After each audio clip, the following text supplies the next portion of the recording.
Hello Ritu అనుకున్నారా? నేనే. So మజాకా sets లో ఎలా ఉంటారు ఏంటి ఆర్టిస్టులు అందరూ ఎలా జరుగుతుంది షూటింగ్ అని చెప్పేసి సెట్ కి వచ్చాను అనమాట సరదాగా. సో రీతు గారు చూస్తే షార్ట్ లో ఉన్నారు. సరదాగా క్యారవెన్ చూద్దాము, అసలు హీరోయిన్ కి ఎన్నెన్ని ఐటమ్స్ యూజ్ చేస్తారు చూడండి. అసలు వాళ్ళ చెప్పులు కానీ లేకపోతే జ్యువెలరీ కానీ బట్టలు కానీ ఇన్ని ఉంటాయి. ఇది చూసి ఇక్కడే స్ట్రక్ అయ్యి అన్ని అబ్జర్వ్ చేస్తున్నాను. సో ఎవరైనా చూస్తే ఏమైనా అనుకుంటారేమో, మీరు చూసేసారు. పదండి మనం సెట్ లోకి వెళ్ళి వాళ్ళతో మాట్లాడదాం. Okay, see you, let's go.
నేను ఒకే ఒక రోజు వర్క్ చేసా ఈ సినిమాలో, బట్ ఇదంతా నా ఫ్యామిలీ లాగా అయిపోయింది. ఎక్కువ ఓన్ చేసేసుకుంటున్నాను.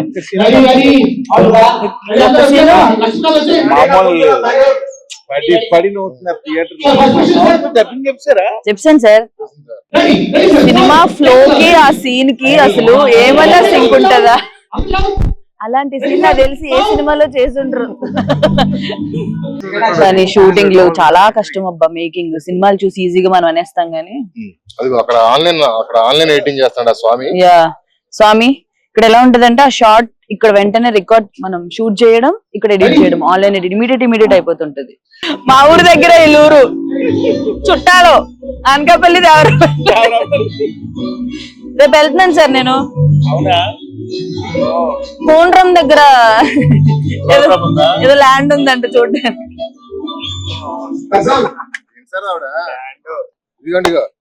కారు వెళ్తుంటారు కదా, మనం ఎప్పుడో మంచి కలిసి పోసుకుందాం అనిపిస్తుంది. ఆవిడ వెళ్తే మంచి కలిసి చూసి కొందాం అనిపిస్తుంటారు. లేదండి, బేసిక్ గా ల్యాండ్ల మీద ఇన్వెస్ట్ చేయడం మంచిది. సో మజాకా సినిమా హిట్ అయిన తర్వాత డబ్బులు వస్తాయి చూడండి, అందులో నేను ఒక రోజు చేసినందుకు కొంచెం అమౌంట్ ఇవ్వండి. ల్యాండ్ మీద ఇన్వెస్ట్ చేసుకుంటా. దీనికి మాట రాదు, ఎందుకు ఇస్తారు మాకు? కాదండి, ఇది ఎలాగో హిట్ అవుతుంది, డబ్బులు వస్తాయి. ఒక రోజు చేసినందుకు ఇవ్వచ్చు కదా. నిజంగా ఈ బిట్ ఉంచండి, సినిమా హిట్ అవ్వగానే మీకెందుకేమో అంటే ఎంత పర్సెంటేజ్ ఇవ్వచ్చు? అది ఎప్పుడో ఇచ్చారు.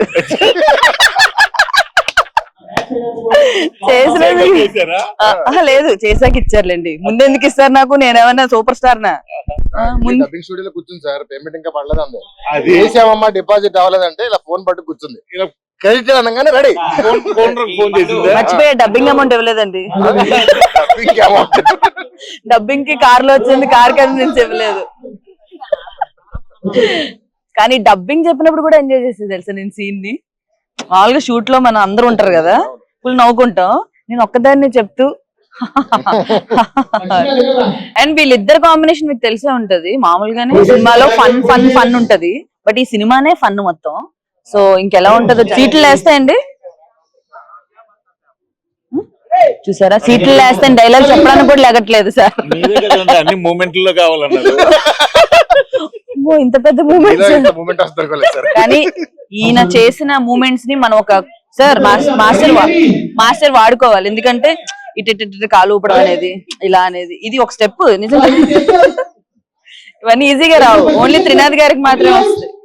మీ స్పీచ్లు అలా ఇస్తారు? ఎలా ప్రిపేర్ అవుతారా? ముందే ప్రిపేర్ అవ్వచ్చు కదా.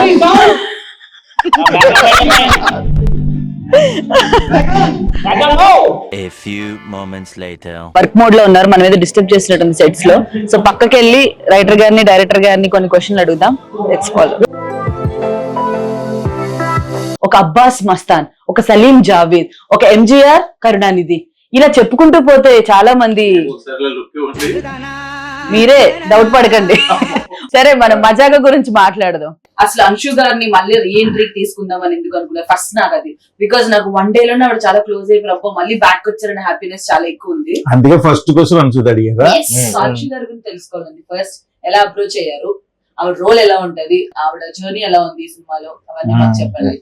అంశు గారి రోల్ ఎలా ఉంటుందో ప్రసన్న గారు చెప్తారు, అప్రోచ్ నేను చెప్తాను. ప్రాపర్ గా అంటే హీరోయిన్ ఉండాలి రావు రమేష్ గారి కాంబినేషన్, బట్ హీరోయిన్ లా ఉండాలి. అంటే రావు రమేష్ గారి ఈ అమ్మాయిని పడేయడం జన్మకు అవుతుందా అన్న ఫీలింగ్ చూసే వాళ్ళకు ఉంటే కథలో కూడా ఒక ఇంట్రెస్ట్ ఉంటది.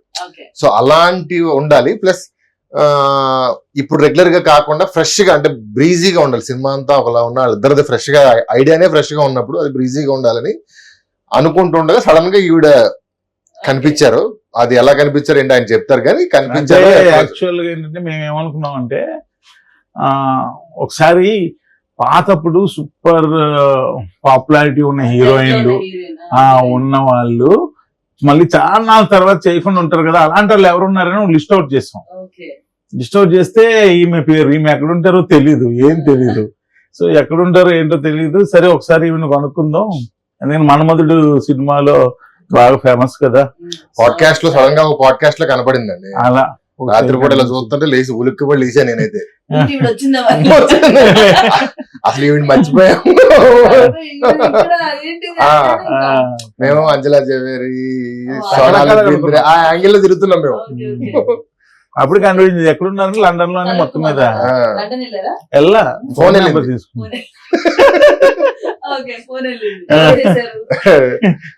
ఫస్ట్ ప్రొడ్యూసర్ గారు చేశారు.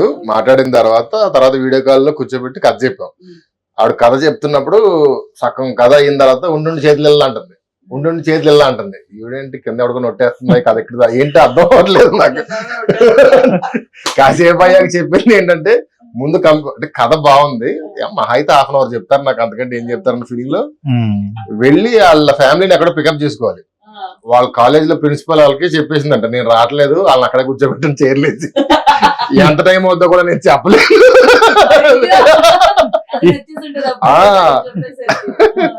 ఉండుండి ఇల్లు అంటుంది, కింద సలిమంటుందా ఒట్టేస్తుందా అర్థం అవ్వలేదు నాకు.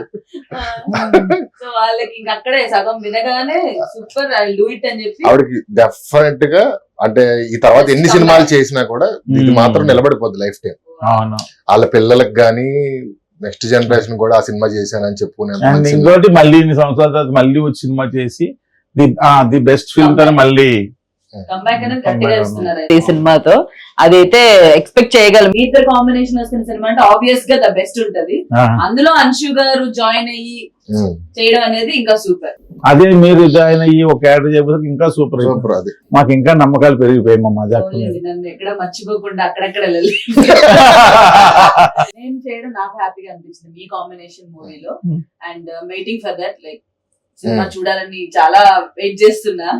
చూద్దాం. నెక్స్ట్ సందీప్ కిషన్ గారు, రావు రమేష్ గారు, ఫాదర్ అండ్ సన్, వీళ్ళ కోసం రాసుకున్నారు స్టోరీ.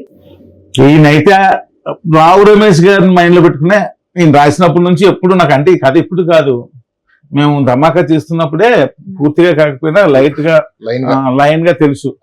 అప్పటి నుంచి రావు రమేష్ గారు అని అనేవారు. ఈయన ఫస్ట్ నుంచి ఆయన అనేవారు, అనుకోకుండా ఆయనే అందులో పడడం జరిగింది. ప్రాపర్ యాక్టర్ అండి, మీ యాక్టింగ్ క్రాఫ్ట్ తెలిసిన యాక్టర్. ఇక్కడ ఏ క్యారెక్టర్ కి ఎంత వరకు ఏం చేయాలి, మాడ్యులేషన్స్ ఎలా ఇవ్వాలి, everything top notches. Next level అండి. And I can see that fun అనగానే ఆయన యాంగిల్ నుంచి ఎలా వస్తుందో అర్థమవుతుంది. ఆయనతో వర్క్ చేశాను. యాక్చువల్ గా ఈ సినిమా అనుకున్నప్పుడు అందరూ ఫాదర్ సన్ కదా, ఆల్రెడీ హీరోగా చేసిన వాళ్ళు కొంతమంది పెడదాం ఇది అంటే నేను అన్నాను వాళ్ళు ఇంతకు ముందు చేసింది. ఎనీ గివెన్ హీరో ఇంతకు ముందు హీరోగా చేసిన వాళ్ళు ఎవరన్నా చేసింది. అది ఈయన ఆ పనులు చేస్తుంటే అది ఫ్రెష్ గా ఉంటది, చూసేవాళ్ళు అది ఉంటది. ఎప్పుడు ఒక పెద్ద తరహాలో లేకపోతే ఇవి చేస్తారు కానీ ఈ యాంగిల్ లో ఎక్కువ ఎక్కడ మార్నింగ్ వచ్చి ఉంటే మీకు తెలిసి ఉండేది ఒక 50 మంది డాన్సర్లతో ఆయన డాన్స్ బిట్లు వేస్తున్నారు. రావు రమేష్ గారు చూస్తున్నప్పుడు మేమే విపరీతంగా పట్టు వస్తుంది మాకు. వెనకాల 50 మంది డాన్సర్లు ఫేస్ ఎక్స్ప్రెషన్ నవ్వొస్తుంది మామూలుగా ఏదైనా పని ఇది స్టెప్స్ చేసినప్పుడు ఆయన చూడాలి నేను ఊహించుకుంటున్నా. ఆయన స్టార్ట్ చేసి రావడం పక్కన కుర్చీ చేసుకుని కూర్చుని సార్ మిగతా అన్ని సినిమాల్లో నా కొడుకుని ఏమేం చేయొద్దని అవన్నీ చేస్తున్నారు సార్. రోజు అదే మాట ఆయన రోజు. Super super. కొత్త రావు రమేష్ గారిని చూడబోతున్నాం మనం ఈ సినిమాతో. అండ్ సందీప్ గారు అంటే సందీప్ గారి నుంచి మించి నేను మేము వేసుకొచ్చాం సినిమా చేసినప్పటి నుంచి నాతో చేయాలని ఇంట్రెస్ట్ అయింది. మీరు వయసుకు వచ్చినప్పటి నుంచి చూసారా? మేము వేసుకొచ్చాం నా ఫస్ట్ ఫిల్మ్ పేరది. సో ఆ మూవీ నుంచి ఆయన ఎప్పటి నుంచి ఇంట్రెస్ట్. సందీప్ గారు అప్పటి నుంచి కరెక్ట్ గా చెప్పాలంటే దినాల్ గారు ఒక చిన్న సైజ్ ఫ్యాన్. ఆయన దినాల్ గారితో సినిమా చేయాలని ఆయనకి అన్ని మీతో చేయాలనుకున్న వాళ్ళు చేయడం అండ్ మీరు ఎవరితో వర్క్ చేయాలనుకున్నారో వాళ్ళందరూ కాంబినేషన్ లో చేయడం డెఫినెట్ గా ఒక గుడ్ ప్రొడక్ట్ అనేది వస్తుంది. ఆ హెల్దీ అందరం కలిసి ఇంట్రెస్ట్ పెట్టి సినిమా చేసుకుంటే అది డెఫినెట్ గా హిట్ అవుతుంది. పాజిటివిటీ అనేది కనిపిస్తుంది ప్రతి దీంట్లో కూడా. అలానే అనిపిస్తుంది నాకు కూడా. సో నెక్స్ట్ రీతు గారు. రీతు ఏంటంటే ఈ సినిమాలో 2 ఇంపార్టెంట్ క్యారెక్టర్స్ అంటే లేడీ క్యారెక్టర్స్, అంశు గారు, రీతు గారు. వీళ్ళిద్దరి మధ్య ఒక భయంకరమైన వార్ జరుగుతూ ఉంటది. సో వార్ అంటేనే ఇద్దరు సరి అయిన కింగ్ లో లేకపోతే సరి అయిన ప్రిన్సెస్ లో ఉండాలిగా. సో అలాంటి ఫైట్ చేసే ఇది ఉండే అమ్మాయి ఎవరిలో కనిపిస్తుంది. చాలా ఇన్నోసెన్స్ అది ఉండొద్దు ఇలా ఇలా అనుకుంటున్నప్పుడు రీతు యాటిట్యూడ్ బాగా చేస్తుంది. బాగా యాటిట్యూడ్ పెళ్లి చూపుల్లో గానీ వాటిల్లో గానీ అప్పుడు ఎవరిని ఎక్కడ పెట్టాలి అక్కడ పెట్టే పనులు బాగా చేస్తుంది.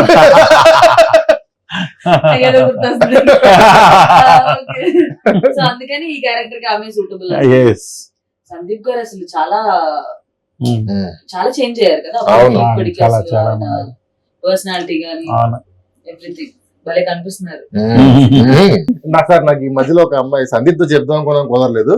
ఒక అమ్మాయి ఎవరో నాకు ఇన్స్టాగ్రామ్ లో మెసేజ్ చేసింది నేను సందీప్ ఫ్యాన్ అండి అని. ఓకే అది ఇదని మాట్లాడుతా ఒక రోజు సినిమాలో జూనియర్ ఆర్టిస్ట్ వచ్చేసింది ఓన్లీ సందీప్ ని చూడడానికి. అది అయిపోయిందా నువ్వు అంటే సార్ నేను సందీప్ చూడడానికి వచ్చాను. సరే ఓకే నువ్వేంటి జూనియర్ యాక్టర్వా ఏది కాదు సార్ ఓన్లీ సందీప్ చూడడానికి ఎవరన్నా పట్టుకుని గుంపులో వచ్చాను. అది అయిపోయిందా ఓ రోజు మెసేజ్ పెట్టింది నాకు చాలా బాధగా ఉంది సార్ ఏదో అయ్యింది ఇంట్లో కష్టం అది నాకెందుకు చెప్తున్నానే లోపు ఆవిడ చెప్పాలని షేర్ చేసుకుంటుంది ఏంటంటే ఆవిడకి ఎప్పుడు బాధగా ఉన్నా సందీప్ వాళ్ళ ఇంటి దగ్గరికి వెళ్ళి ఆ సందులో కాసేపు కూర్చుని ఏడవాలనుకున్నప్పుడు వెయిట్ చేసి ఇంటికి వెళ్ళిపోతుంట. అంత పెద్ద ఫ్యాన్ అయితే సందీప్ గారిని కల్పించారు మీరు. నిజంగా బాగా అనిపించింది. ఎందుకు ఇలాంటి ఇంటర్వ్యూలు ఎందుకు చెప్పారంటే బాగా అనిపించింది నాకు ఏదన్నా బాధ ఉన్నా హ్యాపీనెస్ ఉన్నా ఆయనేనండి. ఆయన నెంబర్ లేదు ఆయనతో ఒకసారి ఎప్పుడో ఫోటో దిగింది అంతే అంట అక్కడ. బట్ ఏదున్నా బాధ ఉన్నా ఏదొచ్చినా ఇంటికి వెళ్ళి ఇంటి బయటకు కూర్చుంటదండి. ఆయన మాట్లాడే విధానం కూడా అసలు ఎంత వెల్కమింగ్ గా ఉంటదంటే మన ఈవెంట్ కి వచ్చారా each and every person greet చేస్తారు వెళ్ళి ఆర్టిస్ట్ ని అండ్ ఆడియన్స్ ని అందరినీ దగ్గరికి వెళ్ళి అందరికి షేక్ హ్యాండ్ ఇచ్చి అందరినీ పలకరించి సచ్ వెల్కమింగ్ పర్సన్ అసలు నాకు భలే అనిపించారు. ఎన్ని డేస్ అయింది సార్ షూట్ మొత్తం? ఇప్పటికి కరెక్ట్ గా ఈ రోజు 60th డే. 60 రోజులు 60 రోజులు ఆల్మోస్ట్ అయిపోయింది కదా. ఆల్మోస్ట్ అయిపోయింది. ఒక సాంగ్ పేరెంట్స్ అంటే ఫాస్ట్ తీసారండి. ఫాస్ట్ గా తీయమన్నారండి. సో 60 రోజులు అంటే వెరీ ఫాస్ట్ అసలు. ఆయన ఎప్పుడంతే మా సినిమాలు నేను లోకల్ 60 days 62 days అలగురు 56 days ధమాకా 70 days ధమాకా 70 అది కూడా యాక్షన్ ఉంది కాబట్టి యాక్షన్ ఫైట్ లో సో ఇంకా మజాకా నుంచి పాటలు ఫైట్లు. Yeah actually Leon James extraordinary music ఇచ్చాడు. సాంగ్స్ అన్ని కూడా చాలా మంచి. సాంగ్ వింటున్నావు కదా. ఇంకో సాంగ్ కూడా ఏదో రిలీజ్ చేశారు కదా ఒకటి ఆల్రెడీ స్టెప్ కూడా బాగుంది. సూపర్ సాంగ్స్ ఇంకా దేనికి తగ్గకుండా అసలు 60 days లో మీరు సినిమా కంప్లీట్ చేయడం అనేది నాకు షాకింగ్ ఉంది. బేసిక్ గా ఫైనల్ గా మన సినిమాకి హెడ్ మీ అందరికి హెడ్ ప్రొడ్యూసర్ గారి గురించి మాట్లాడుతున్నారు. సో ప్రొడ్యూసర్ గారు మీకు స్టోరీ చెప్పగానే ఇమీడియట్ గా ఓకే అన్నారా లేకపోతే ఏంటి ఎలా ఒప్పుకున్నారు? కొంచెం టైం తీసుకున్నాడు నవ్వడానికి తర్వాత ఓకే చెప్పాడు. ఆయన చాలా ఇష్టపడి చేస్తాడు సినిమా మాత్రం చాలా ఇష్టపడి చేస్తున్నారు. So nice.